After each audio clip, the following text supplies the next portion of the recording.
Hydroponics at home for beginners.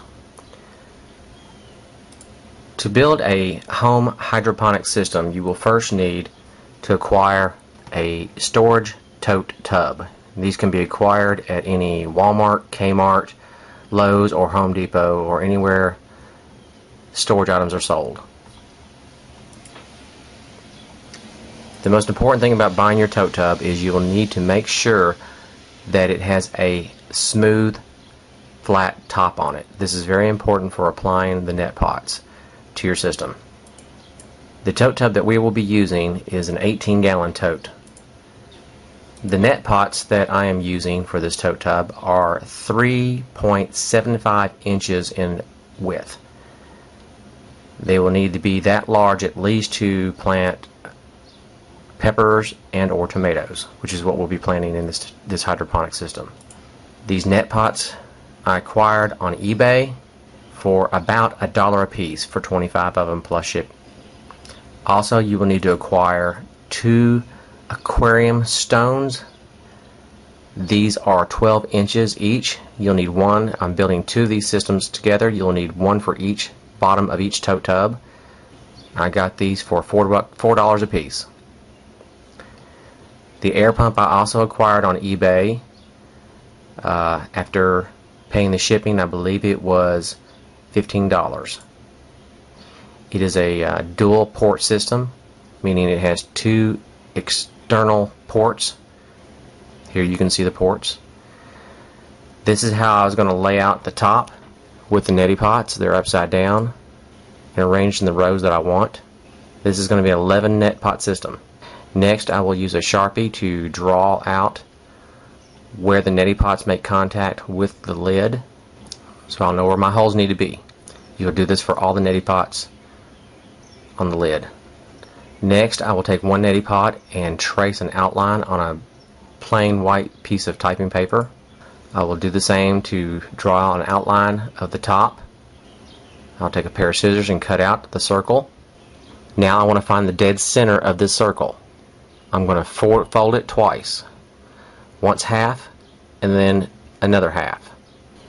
So it's a quarter. Snip out the tip and that will be your dead center. You can see here the hole. Next, I'll place it on the circles I've made and make a little small mark so that I can use a compass to make an interior circle. There's the dead center of the circle, and you do this for all the neti pot holes. Next, I'm going to use a compass. I kind of had to rig it on there because the Sharpie was too big, and draw an inner circle about a ½ inch inside the outer circle. First, I started using a razor blade to cut out the holes, and it proved to be quite tedious. So next, I used a cutting tool that I acquired at Harbor Freight. It worked very fast, but it was kind of sloppy. As you can see here, it's not exactly perfect circles. You'll do this for all the holes. Next, I came back with the razor blade and smoothed out the edges. Then you're going to make slit cuts from where the inner circle was to the outer circle. This is so the neti pot will be supported by the ½ inch lip, and it'll support the net on the lid while it's draped into the nutrient solution. You'll need to do this for all 11 neti pot holes. Next, I bent the tabs downward so the neti pots fit snug in place.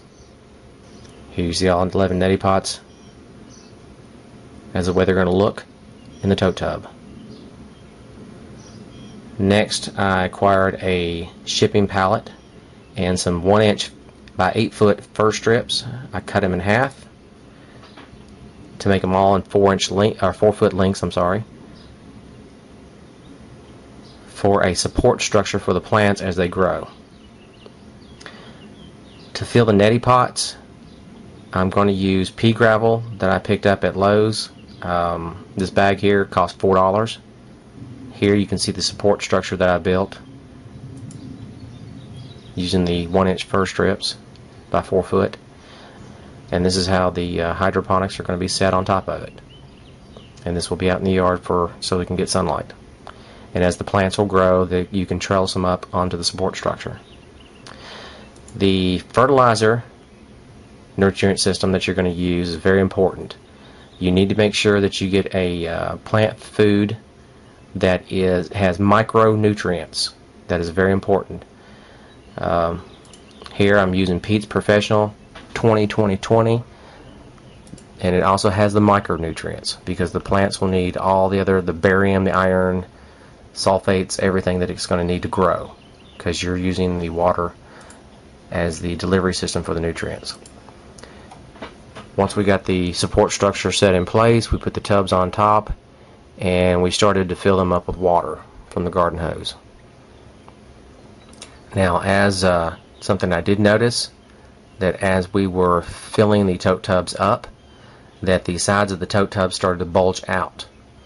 As you can see here where the lid is versus where the lid of the tote tub is, and it bulging out with the water being filled up. This created a problem because the top would not perfectly seal on top of the tote tub. Now, here you can see the nutrient solution, that the plant food we've added to the water, turned it to a nice blue color. We had to add a half of a tablespoon per gallon, so we measured it out for 18 gallons per tote tub. And as you can see here, here is the aquarium air pump tubing. I ran through a little small hole that was already naturally into the tote tub and going down into the solution to aerate it. Aeration is very important for your plant roots. Here's the air pump. I put it on top of a stepping stone behind the system. I will cover it later with a dish pan to keep the rain off of it, so it makes it waterproof. Now, when you're putting your plants into the neti pot, you will want to wash off the root balls of all dirt. Do it gently so that you don't disrupt the root systems. And once it gets fully cleaned, you want to place the plant dead center of the neti pot and add pea gravel in around it.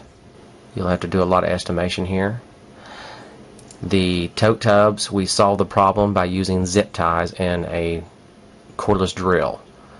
We drilled holes through the lid and into the side lip of the tote tub and then ran zip ties through it. This was a two-person operation. One was to hold the lid while the other one drilled and zipped. The plants, as you place them into the nutrient solution, will need to be at least 1 inch submerged into the water so that the water can make contact with the neti pot, wick up into the pea gravel, into the root system, so the root system will grow outside of the neti pot and down into the nutrient solution. You have to make water contact with the neti pot. That's very important. There is the air pump, the aquarium air pump with a dish pan on top of the air pump that's sitting on top of the stepping stone, and I put a brick on top of it so that the wind won't blow it off, so that waterproofs the pump. And we just got a good 3-day rain here, torrential rains, and it did not get wet. Here's the back of the system showing the air pump tubing going into the tote tubs. And here's what they look like 1 week later. The pepper plants have really taken off. They have grown approximately 5 inches in 1 week. I was pretty amazed at that. And they are really bushing out. Here you can see the root systems of the pepper plants just 1 week later growing out of the pea gravel in the neti pot into the nutrient solution. I was pretty impressed. And thank you for watching.